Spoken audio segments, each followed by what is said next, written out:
ಇನ್ನು ರಾಜ್ಯ ಸರ್ಕಾರದ ಬಜೆಟ್ ವಿರೋಧಿಸಿ ಬಿಜೆಪಿ ನಾಯಕರು ಪ್ರತಿಭಟನೆ ನಡೆಸಿದ ಪ್ರಸಂಗ ನಡೆಯಿತು. ಖಾಲಿ ಚೊಂಬನ್ನ ಹಿಡ್ಕೊಂಡು ಸರ್ಕಾರದ ವಿರುದ್ಧ ಕಮಲ ನಾಯಕರು ತೀವ್ರ ಆಕ್ರೋಶವನ್ನ ಹೊರಹಾಕಿದ್ರು. ಪ್ರಮುಖವಾಗಿ ಬಿಜೆಪಿ ರಾಜ್ಯಾಧ್ಯಕ್ಷ ಬಿವೈ ವಿಜಯೇಂದ್ರ ನೇತೃತ್ವದಲ್ಲಿ ನಡೆದಂತಹ ಈ ಒಂದು ಪ್ರತಿಭಟನೆಯ ಸಂದರ್ಭದಲ್ಲಿ ಅದರಲ್ಲೂ ಬಿಜೆಪಿಯ ಶಾಸಕರುಗಳು ಮತ್ತು ಎಂಎಲ್ಸಿಗಳು ಕೂಡ ಉಪಸ್ಥಿತರಿದ್ದರು. ವೇಳೆ ಸರ್ಕಾರದ ವಿರುದ್ಧ ಘೋಷಣೆ ಕೂಗಿದ್ರು. ಸಿದ್ದರಾಮಯ್ಯನವರು ಮಂಡನೆ ಮಾಡಿದಂತಹ ಬಜೆಟ್ ಕೇವಲ ದಾಖಲೆಗಷ್ಟೇ ಸೀಮಿತ ಆಗಿದೆ. ಆ ಬಜೆಟ್ನಲ್ಲಿ ಇದ್ದಿದ್ದೆಲ್ಲವೂ ಕೂಡ ಬರೀ ಖಾಲಿ ಚೊಂಬು ಅಂತ ಆಕ್ರೋಶ ಹೊರಹಾಕಿದ್ರು. ಶಾಸಕ ಜ್ಯೋತಿ ಗಣೇಶ್, ಬಸವರಾಜ್ ಬತ್ತಿಮೂಡು, ಈ ವೇಳೆ ಹಲವು ಬಿಜೆಪಿಯ ನಾಯಕರಿದ್ರು. ಮೂರು ನಾಮ ಬೆಳೆದು ಚೊಂಬು ಹಿಡಿದು ಸರ್ಕಾರದ ವಿರುದ್ಧ ಧಿಕ್ಕಾರ ಕೂಗಿದ್ರು. ಶ್ರೀಮದ್ ರಮಾರಮಣ ಗೋವಿಂದ ಗೋವಿಂದ, ಶ್ರೀಮದ್ ವೆಂಕಟರಮಣ ಗೋವಿಂದ ಗೋವಿಂದ ಅಂತ ಘೋಷಣೆ ಕೂಗಿದ್ರು. ಸಿದ್ದರಾಮಯ್ಯ ಸರ್ಕಾರಕ್ಕೆ ಧಿಕ್ಕಾರವನ್ನ ಕಮಲ ಪಡೆ ಕೂಗಿರುವಂಥದ್ದು. ರಾಜ್ಯ ಸರ್ಕಾರದ ಬಜೆಟ್ ವಿರೋಧಿಸಿ ಬಿಜೆಪಿ ನಾಯಕರು ಪ್ರತಿಭಟನೆ ನಡೆಸಿದ್ರು. ಖಾಲಿ ಚೊಂಬನ್ನ ಹಿಡಿದು, ಅಂದ್ರೆ ಬಜೆಟ್ ಅನ್ನುವಂಥದ್ದು ಬರೀ ಖಾಲಿ ಚೊಂಬಷ್ಟೇ, ಬರೀ ಘೋಷಣೆಗಷ್ಟೇ ಸೀಮಿತ. ಇದು ಅವ್ರು ಘೋಷಣೆ ಮಾಡಿದ್ದಾರೆ ಅಂತ ನಾವು ತೃಪ್ತಿ ಪಡ್ಕೊಳ್ಬೇಕೇ ವಿನಃ ಈ ಬಜೆಟ್ನಲ್ಲಿ ಏನೇನೂ ಇಲ್ಲ ಅನ್ನೋದು ಬಿಜೆಪಿಯ ಒಂದು ಆಕ್ರೋಶದ ಪರಿ. ಬಿಜೆಪಿಯ ನಾಯಕರುಗಳು ಕಾಂಗ್ರೆಸ್ ಸರ್ಕಾರದ ವಿರುದ್ಧ ಘೋಷಣೆ ಕೂಗಿ ಆಕ್ರೋಶವನ್ನು ಹೊರಹಾಕಿದ್ರು. ಈ ವೇಳೆ ಬಿಜೆಪಿ ರಾಜ್ಯಾಧ್ಯಕ್ಷ ಬಿವೈ ವಿಜಯೇಂದ್ರ ಸೇರಿದಂತೆ ಅನೇಕ ನಾಯಕರುಗಳು ಉಪಸ್ಥಿತರಿದ್ದರು. ಎನ್ ರವಿಕುಮಾರ್ ಸೇರಿದಂತೆ, ಸುನಿಲ್ ಕುಮಾರ್ ಸೇರಿದಂತೆ ಅನೇಕ ನಾಯಕರುಗಳು, ಶಾಸಕರು, ಎಂಎಲ್ಸಿಗಳು ಉಪಸ್ಥಿತರಿರುವಂಥದ್ದನ್ನು ಕಾಣಬಹುದು. ಮೂರು ನಾಮವನ್ನು ಚೊಂಬಿಗೆ ಬಳಿದು ಚೊಂಬು ಹಿಡಿದು ಸರ್ಕಾರದ ವಿರುದ್ಧ ವಾಗ್ದಾಳಿಯನ್ನು ನಡೆಸಿದ್ರು. ಶ್ರೀಮದ್ ವೆಂಕಟರಮಣ ಗೋವಿಂದ ಗೋವಿಂದ ಅಂತ ಘೋಷಣೆ ಕೂಗಿದ್ರು ಕಮಲ ಪಡೆಯವರು.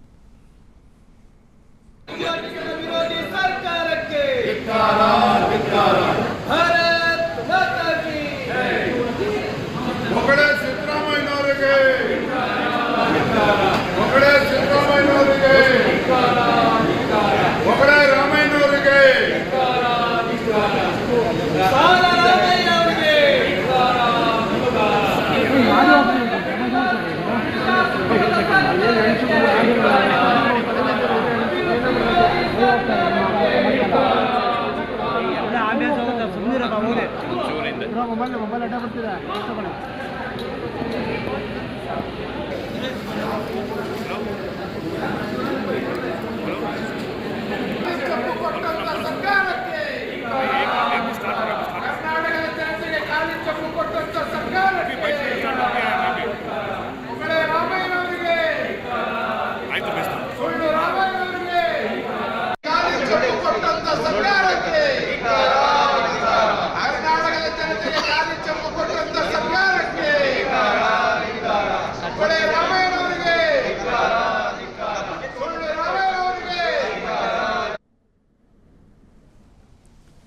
ಇದು ಒಂದು ಕಡೆ ವಿಪಕ್ಷ ಬಿಜೆಪಿ ಮುಖ್ಯಮಂತ್ರಿ ಸಿದ್ದರಾಮಯ್ಯನವರು ಮಂಡನೆ ಮಾಡಿದಂಥ ಬಜೆಟ್ ವಿಚಾರವಾಗಿ ಈ ವೇಳೆ ಚೊಂಬನ್ನು ಹಿಡಿದು ಬಜೆಟ್ ಅನ್ನುವಂಥದ್ದು ಕೇವಲ ಖಾಲಿ ಚೊಂಬು, ಅದರಲ್ಲಿ ಏನೂ ಇಲ್ಲ, ಕೇವಲ ಘೋಷಣೆಗಷ್ಟೇ ಸೀಮಿತವಾಗಿದ್ದಂಥ ಬಜೆಟ್ ಅನ್ನುವಂಥ ಒಂದು ಅಸಮಾಧಾನವನ್ನು ವ್ಯಕ್ತಪಡಿಸಿ ಘೋಷಣೆ ಕೂಗ್ತಾ ಇರುವಂಥದ್ದು.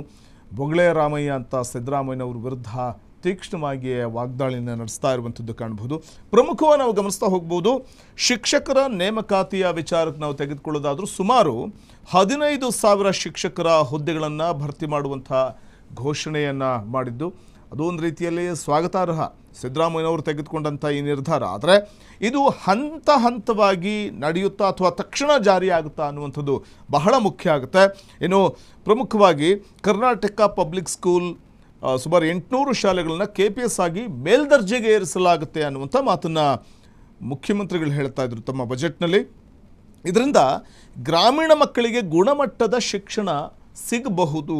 ಆದರೆ ಇನ್ನು ಸೋಷಿಯಲ್ ಮೀಡಿಯಾ ನಿಷೇಧದ ವಿಚಾರದಲ್ಲಿ ಕೂಡ 16 ವರ್ಷದೊಳಗಿನ ಮಕ್ಕಳಿಗೆ ಸಾಮಾಜಿಕ ಜಾಲತಾಣ ನಿಷೇಧಿಸುವ ಪ್ರಸ್ತಾಪ ಮಾಡಿರುವಂಥದ್ದು ಮುಖ್ಯಮಂತ್ರಿಗಳು. ಇದು ಕೇವಲ ಬಜೆಟ್ ಘೋಷಣೆಯಾಗಿ ಉಳಿಯುತ್ತಾ ಅಥವಾ ತಾಂತ್ರಿಕವಾಗಿ ಹೇಗೆ ಜಾರಿಗೆ ತರ್ತಾರೆ ಅನ್ನುವಂಥದ್ದು ಕೂಡ ಸವಾಲಿನ ಕೆಲಸ.